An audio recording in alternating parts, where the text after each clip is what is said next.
चला आज बनवूया मूग डाळ डोसा किंवा मूग डाळ चिला पण म्हणू शकता। तर काय झालं माहिती आहे का, जेव्हा मी बॅटर काढलं म्हणजे हे मिक्सर मधून काढल्यानंतर मला आठवण आली की तुमच्यासाठी एक छोटासा व्हिडिओ बनवणं गरजेचं आहे, बनवला पाहिजे मी असं मला वाटलं आणि नंतर मग स्टार्ट केला मोबाईल मध्ये शूट करायला। तर काय काय करायचं बघा, मूग डाळ आहे ना पलीकडली, ती रात्री मी भिजत घातलेली होती, रात्री एक 10 वाजता भिजत घातली असेल आणि सकाळी 8-9 वाजता समजा बनवायला घेतले, 8-8:30 वाजले होते तेव्हा बनवायला घेतलेले। तर म्हणजे नेमकं तुम्ही 6-7 तास तरी भिजत घालायची आहे मुगाची डाळ।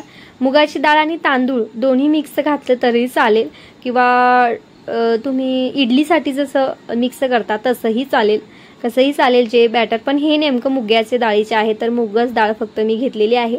त्यानंतर मुगाची डाळ सकाळी काय करायचं, त्यामध्ये 1-2 मिरची, लसूण, कोथिंबीर, जिरं, ओवा, तीळ जे काही घालायचं आहे, मीठ वगैरे तर सगळं घालून घ्यायचं जिन्नस आणि एकत्र मिक्सरला घ्यायचं, लावून फिरवून घ्यायचं मिक्सरला आणि थोडंसं अर्धा कप पाणी घालायचं। पातळ अजून केलं तरी चालेल, मी पहिल्यांदा बनवले होते तर फार मी पातळ केलं नव्हतं, मिक्सरमध्ये जास्त पाणी टाकलं नव्हतं मी नंतर, तर थोडंसंच पाणी घातलं होतं आणि नंतर मग डायरेक्टली जो डोशाचा तवा असतो बनवायचा त्यावर टाकायचं आणि नंतर थोडं तेल आजूबाजूनं हे करायचं जेणेकरून पटकन निघेल। तो बाजूच्या ताईचा होता तो मी घेतलेला त्यांच्याकडून, कारण की मी कधी बनवलेच नव्हते घरी वगैरे, बाहेरून शनिवार रविवार आला की बाहेरूनच हे नाश्त्याला वगैरे आणायचे, तर कधीतरी शनिवार रविवार तरी तुम्हाला चेंज काहीतरी म्हणून बाहेरूनच आणायचे। पण म्हटलं चला आता मुलं आहेत तर मुलांना कसं खावंसं वाटतं नवीन नवीन आणि घरी बनवलेलं हेल्दी असतं, म्हणलं चला आता स्टार्ट करूया घरीच बनवायला सगळे पदार्थ। तर जसं जसं बनवत जाईन वेगवेगळ्या रेसिपीज तर तुमच्यासोबत नक्की शेअर करत जाईन। तर जास्त मी पातळ केलं नव्हतं, तर तुम्ही ह्यापेक्षा अजून जास्त पातळ करायचं असेल तर थोडं पाणी ॲड करू शकता, तर म्हणजे पातळ होईल आणि एक पातळ असा जो आहे डोसा तयार होईल त्या पद्धतीने। तर काय असं अवघड नाही, कुठलीही गोष्ट जी आहे ती अवघड नसते, आपण करण्याचं म्हणजे करायचं। स्टार्टिंगला थोडं बिघडेल, पहिला जो मी बनवला तो स्टार्टिंगला निघतच नव्हता, मी म्हटलं मला काय आता जमणार नाही की काय, पण नंतर निघला आणि नंतर कॅमेरा बंद केल्यानंतर जे 2-3 बनवले ते इतके छान झालेले। म्हणजे कधी कधी असंही होतं कॅमेरा ऑन असताना काय आपलं लक्ष अर्ध कॅमेराकडे अर्ध बनवण्याकडे असतं, म्हणून असं होतं की काय आहे की पण प्रॉपरली येतच नाही आणि जेव्हा कॅमेरा बंद असतो आणि नंतर बनवते ते पटापट निघतात सुद्धा आणि चांगले होतात।